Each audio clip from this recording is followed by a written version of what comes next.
Unicorn. ভাই কি ছিল এটা? স্পেন করলো কি ফ্রান্সকে নিয়ে? কি পারফরমেন্স দিল Luis de la Fuente, hats off man. কি খেলালো দলটাকে, মানে অন পেপার যেই ফ্রান্সকে আমরা ওয়ার্ল্ড কাপের সেরা দল ভাবছিলাম, এই স্পেনের সাথে ম্যাচ হবার পর সেটা আর কেউ ভাববে না। এই ওয়ার্ল্ড কাপের এখন অব্দি সেরা দল স্পেনকেই বলতে হবে। ফাইনাল জিতুক বা না জিতুক, স্পেন সব থেকে সেরা ফুটবল এখন অব্দি এই ওয়ার্ল্ড কাপে খেলেছে। মানে ভাই পর্তুগাল, বেলজিয়াম, ফ্রান্স, তারই সঙ্গে উরুগুয়ের মতো দলকেও ফেস করেছে, অস্ট্রিয়াকে ফেস করেছে। গোটা ওয়ার্ল্ড কাপে গোল খেয়েছে কটা স্পেন? একখানা। একটা গোল কনসিড করেছে ভাই স্পেনের ডিফেন্স। কি ডিফেন্স! ডিফেন্সের সামনে রড্রি ব্রিলিয়ান্ট, এই ম্যাচে ফাবিয়ান রুইস আলাদা লেভেলের খেলেছে। আর ভাই উল্টো দিকে ফ্রান্স, বারকোলা, অলিসে, ডেমবেলে, এমবাপের যে অ্যাটাক, বিগ চান্স ক্রিয়েট করেছে জিরো। বিগ চান্স জিরো, ভাবতে পারছো? মানে তোমরা যদি খেলা দেখে থাকো, ফ্রান্স ওপেন অ্যাটাকই করতে পারেনি। কিছু কিছু ক্ষেত্রে হয়তো শর্ট মেরেছে যেগুলো থেকে গোল হয় না, গোল করার মতো চান্সই ফ্রান্স ক্রিয়েট করতে পারেনি। এমন এমন দূর থেকে শট মেরে দিয়েছে যেগুলো হয়তো তুমি গুগলে স্ট্যাটস চেক করলে অন টার্গেট 3-4টে শট দেখতে পাবে, তবে সেগুলো থেকে কোনোভাবে গোল হয় না। যেগুলো কিছু ডেঞ্জারাস চান্স ক্রিয়েট হতে পারতো, Unai Simon prime Manuel Nuer হয়ে গিয়েছিল ভাই, বাইরে এসে বল ক্লিয়ার করছে। কি খেলেছে ভাই স্পেন, কি খেলেছে, পুরো ফ্রান্সকে ডমিনেট করে দিয়েছে। কিলিয়ান এমবাপে খুঁজেই পাওয়া যায়নি সেইভাবে। কিলিয়ান এমবাপেকে পুরোপুরি ইনএফেক্টিভ করে রেখে দিয়েছিল। মানে অনেকে কিলিয়ান এমবাপের ওপর অনেক আশা ভরসা রেখেছিল, তারা এবার কি করবে আমি ভাবছি। বাট কথার কথা হচ্ছে যে কেউ কেউ বলছিল এটা এল ক্লাসিকোর মতো একটা ব্যাপার, তো এমবাপে হয়তো সেটাই ভেবেছে, তাই রিয়াল মাদ্রিদের ফর্মে ফিরে এসেছিল এই ম্যাচে। কতবার অফসাইড হয়েছে? 5-6 বার অফসাইড হয়েছে। এবং উল্টো দিকে আমি একটা স্ট্যাটস তোমাদেরকে বলছি, ল্যামিন ইয়ামাল আর কিলিয়ান এমবাপে তারা এখনো অবধি মুখোমুখি হয়েছে 11 বার। জানো এমবাপে কতবার জিতেছে আর ল্যামিন ইয়ামাল কতবার জিতেছে? মানে তাদের টিম, ভাই ল্যামিন ইয়ামাল 9 বার জিতেছে আর কিলিয়ান এমবাপে জিতেছে 2 বার। ভাবতে পারছো কি লেভেলের ডমিনেন্স আছে? এবং সেই জায়গাতে দাঁড়িয়ে ল্যামিন ইয়ামাল, তার জন্যই কিন্তু প্রথম পেনাল্টিটা অবশ্যই পায় স্পেন, যেখানে কিন্তু অবভিয়াসলি একটা পেনাল্টি ছিল, সেটা নিয়ে কান্নাকাটি কারা করেছে আমি জানি না, বাট ডেফিনেটলি পেনাল্টি ছিল। একটাই প্রশ্ন উঠতে পারে যে ল্যামিন ইয়ামালের হাতে বলটা লেগেছে কিনা, বাট হাত ন্যাচারাল পজিশনে ছিল, ওই জায়গাতে পেনাল্টি নিয়ে কোনো সন্দেহই নেই। এবং সেখান থেকে মিকেল ওয়ারজাবাল প্রথম গোল করে কিন্তু ফ্রান্সকে এগিয়ে দেয় পেনাল্টি থেকে, পারফেক্ট পেনাল্টি রেখেছিল। এবং প্রথম গোলটা খাবার পরে ফ্রান্স কীরকম ছন্দ ছাড়া হয়ে যায়, তারপর কিছু কিছু সিলি মিস্টেক করতে থাকে, পুরো খেলার মধ্যে থেকে কিছুটা হারিয়ে যায় ফ্রান্স। এবং ফ্রান্স অ্যাকচুয়ালি লাকি যে মাইকেল অলিসে যে চ্যালেঞ্জটা করেছিল রড্রির ওপর, সেই চ্যালেঞ্জটার জন্য মাইকেল অলিসেকে কোনো কার্ড দেখানো হয়নি, ওটা রেড কার্ডও হতে পারতো। লাস্টের দিকে অবভিয়াসলি ইয়ামালও কার্ড দেখতে পারতো, একটা হলুদ কার্ড, সেগুলো রেফারি দেয়নি। বাট অলিসের ওই চ্যালেঞ্জটা রেফারি কি করে ইগনোর করে গেল আমি জানি না।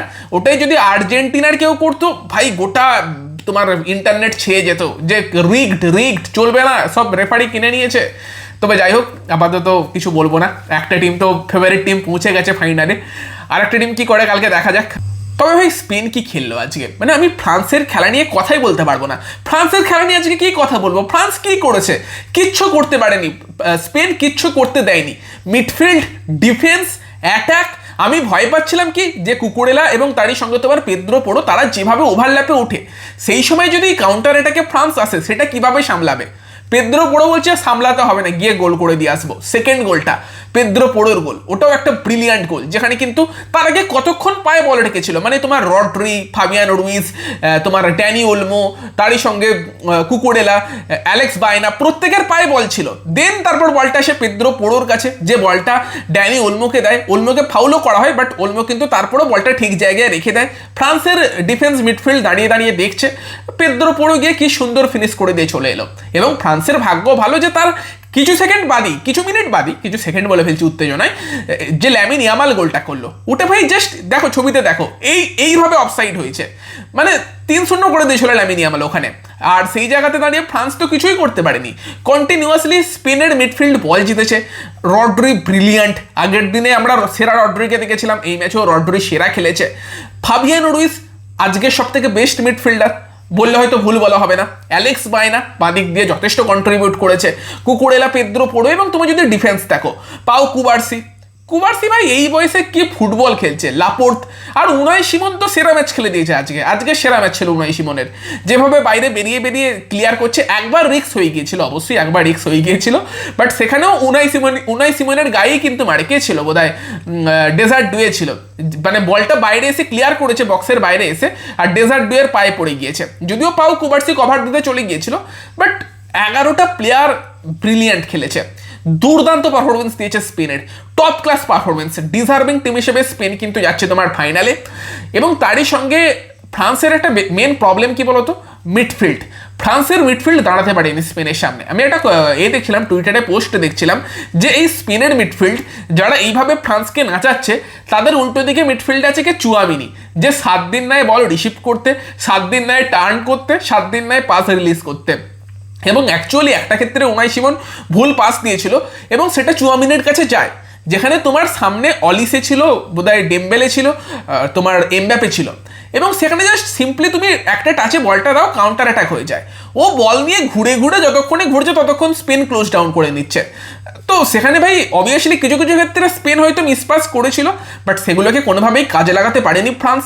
এবং সেখানে ভাই খুব একটা বেশি কাউন্টার অ্যাটাকেও ফ্রান্স যেতে পারেনি, যতবার যেতে গিয়েছে এমবাপে তোমার পড়ে গিয়েছে অফসাইডের ফাঁকে, আর নয়তো উনাই সিমন এসে ক্লিয়ার করে দিয়েছে, আর নয় ভালোভাবে কিন্তু তোমার স্পেনের ডিফেন্ডাররা এসে সেটাকে কভার করেছে। স্পেনের ডিফেন্স ভাই এই ওয়ার্ল্ড কাপের সব থেকে সেরা ডিফেন্স। মানে তুমি যদি এতগুলো ভালো ভালো টিমকে ফেস করার পরেও একটা গোল কনসিড করো, তাহলে ভাই সেই ডিফেন্সের প্রশংসা করতেই হবে। প্রথম ম্যাচে কেপ ভার্দের এগেনস্টে খেলা দেখে আমার চিন্তা হয়েছিল যে এই কিরকম ফুটবল খেলছে, বাট দেন স্পেন যে ফুটবলটা খেলেছে, বিশেষ করে লাস্ট দুটো ম্যাচে, পর্তুগাল ম্যাচেও স্পেন ভালো খেলেনি, মিকেল মেরিনো এসে গোল করে দিয়ে ম্যাচটা বার করে দিয়েছিল, বাট আগের দিন বেলজিয়ামের এগেনস্টে এবং আজকে ফ্রান্সের এগেনস্টে অনবদ্য খেলেছে স্পেন।